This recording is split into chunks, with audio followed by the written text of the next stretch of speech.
तो ये मॉडल बनाया था और इसके हिसाब से आपका डाटाबेस बन गया। बताइए, बताने की जरूरत नहीं, सारे स्टेप का।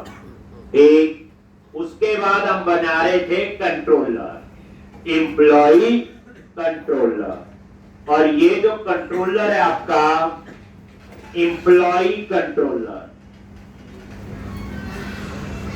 ठीक, ये आपका क्या है, एम्प्लॉय कंट्रोलर। ठीक, यहां आपने डाटाबेस एक्सेस करना है। यहां मॉडल क्या है, डाटाबेस। कोई बोले मॉडल कहां से बना, डाटाबेस, जिसमें एंटिटी फ्रेमवर्क यूज किया है। तो हमने क्या किया, सबसे पहले एप्लीकेशन डीबी कॉन्टेक्स्ट क्लास का वेरिएबल डिक्लेयर कर दिया।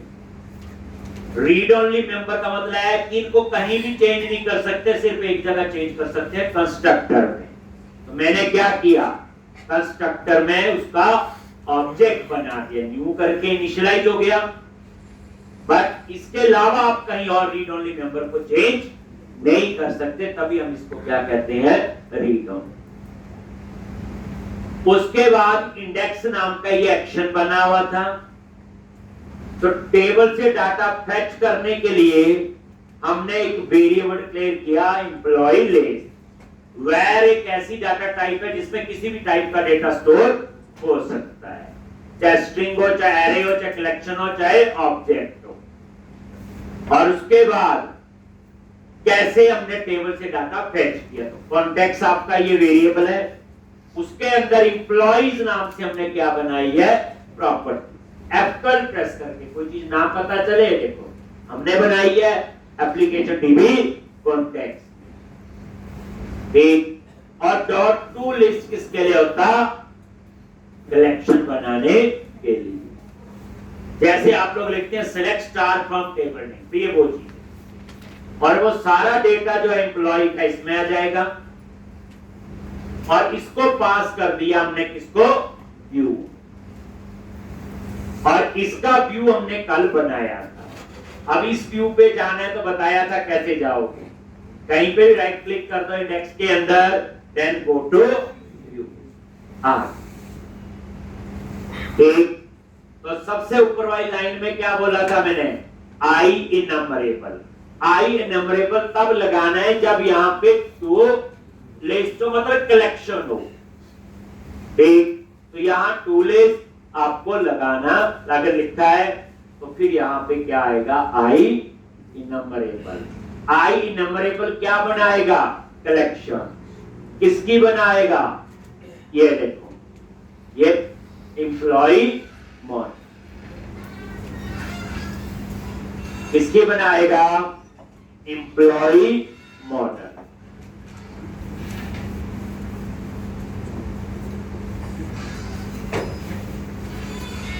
एक किसकी बनाएगा, एम्प्लॉय मॉडल बन। एक, अब उसके बाद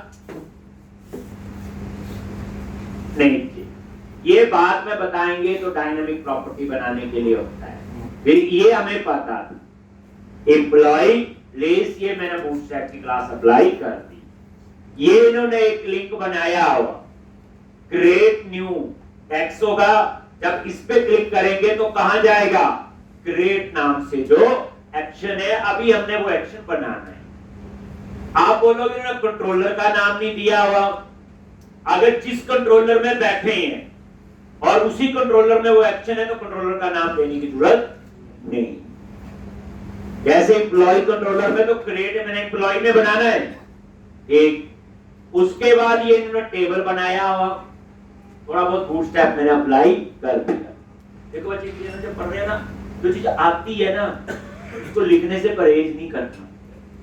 चाहे आती भी है, आदत डालो लिखने की।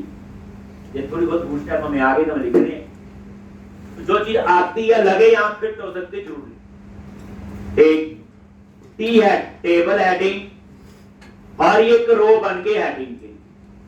टेबल से कॉलम का नेम उठाना है तो डिस्प्ले नेम 4 होता है, और इसके अंदर ये क्या होती है, आपकी लैम्डा एक्सप्रेशन।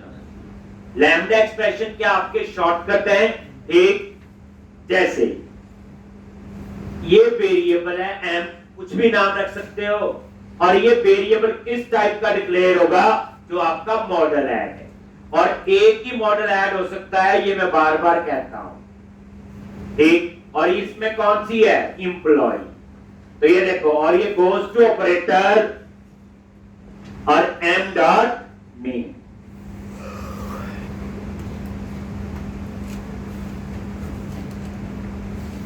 ये देखो, एम्प्लॉई, ये देखो, और ये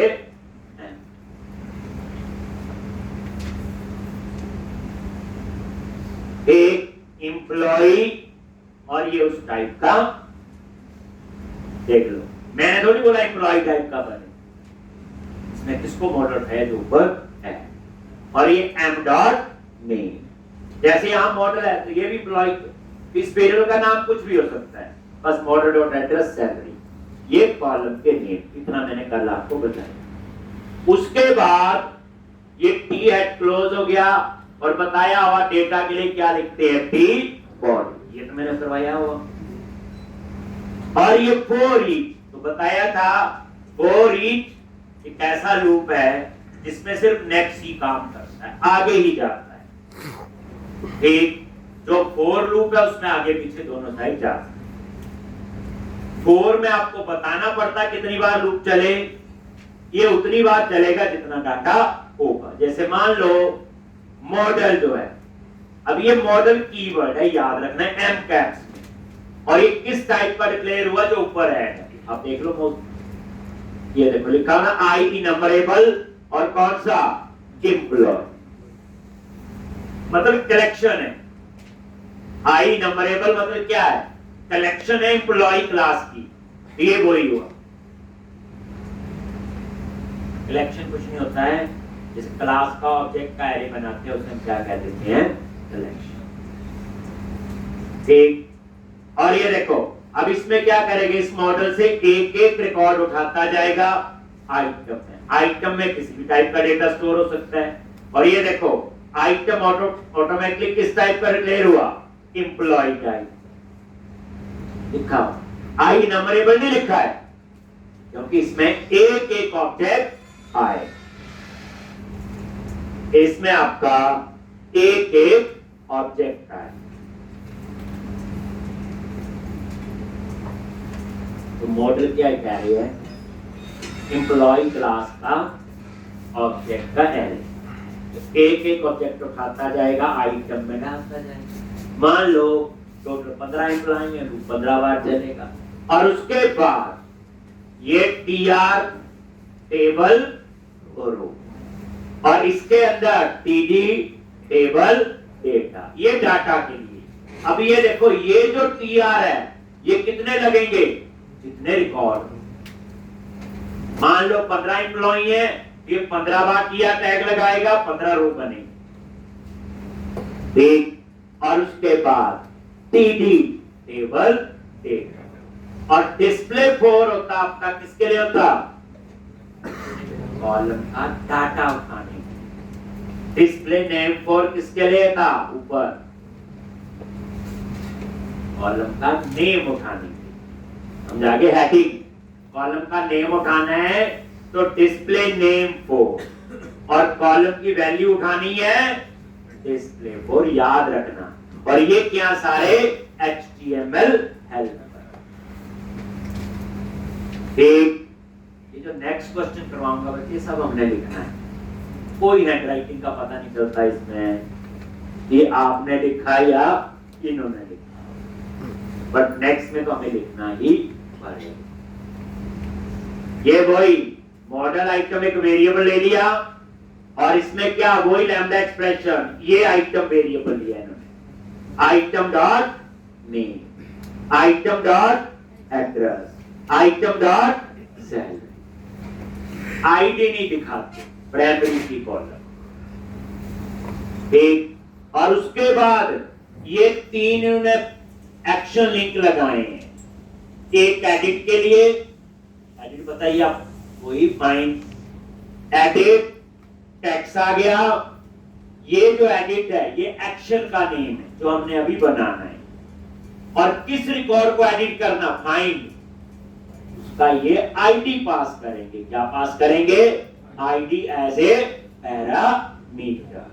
तो न्यू आईडी और आइटम डॉट आईडी। डिटेल, ये भी आपका कौन सा कोड है? फाइंड का ये डिटेल, जैसे क्लिक करने पे डिटेल आ जाएगी। और ये एक्शन का नेम है, ये आपका टैक्स है।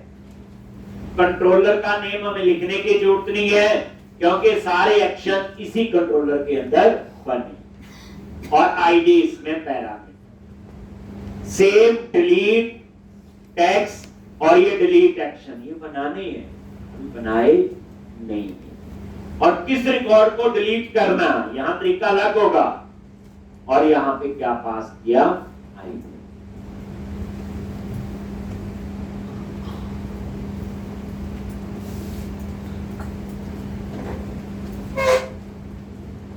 एक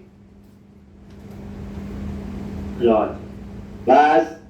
और उसके बाद ये टेबल आपने क्लोज।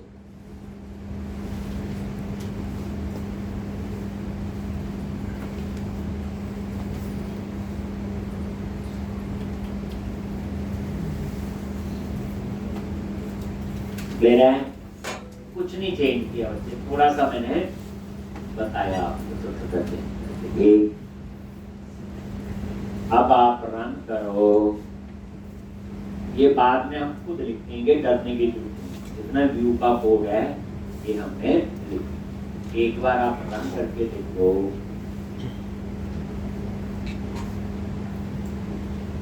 साथ साथ प्रैक्टिस होनी चाहिए। एम्प्लॉय लिस्ट पे क्लिक किया,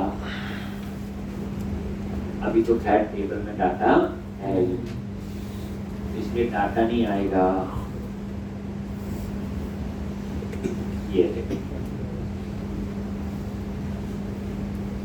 ये एम्प्लॉय लिस्ट आ गया, हेडिंग, ये वो ग्रेड न्यू, और ये नेम, एड्रेस, और ये देखो ना बॉर्डर आ गया ना ऊपर बना हुआ पूरा। जब डाटा होगा तो डाटा यहाँ आए। लेकिन मेरे मन में एक चीज आई, हम यहाँ चेक लगाते हैं, ये टेबल तभी नजर आए जब टेबल में डाटा हो, नहीं तो वहां लिखा आ जाए नो डेटा फाउंड। अगर नहीं है, ये तो चाहिए है, ग्रेड न्यू तो चाहिए है नया रिकॉर्ड डालने के लिए। तो इसके नीचे हम क्या करेंगे, यहाँ पे हम कंडीशन लगाएंगे, अगर डाटा है तो टेबल आए, डाटा नहीं है तो टेबल ना। मिनिमाइज किया और वो इंडेक्स पे आ। तो ये पूरा टेबल बना हुआ, जो भी कहानी थोड़ी बहुत आपको पता, यही बात है। ये पूरा टेबल बना है, ये देखो। इस टेबल के ऊपर यहाँ लगे टेबल के प्लस माइनस के ना, ये तो ग्रेड का तो मेरे को चाहिए। अब यहाँ पे कैसे लगाते हैं देख लो, ये रेजर के सिंटैक्स है, ऐड करेक्ट लगता है इसमें। और मैंने लिखा यहाँ मॉडल। अब ये किसको एक्सेस करेगा? जो ऊपर ऐड है, जो ऊपर ऐड है।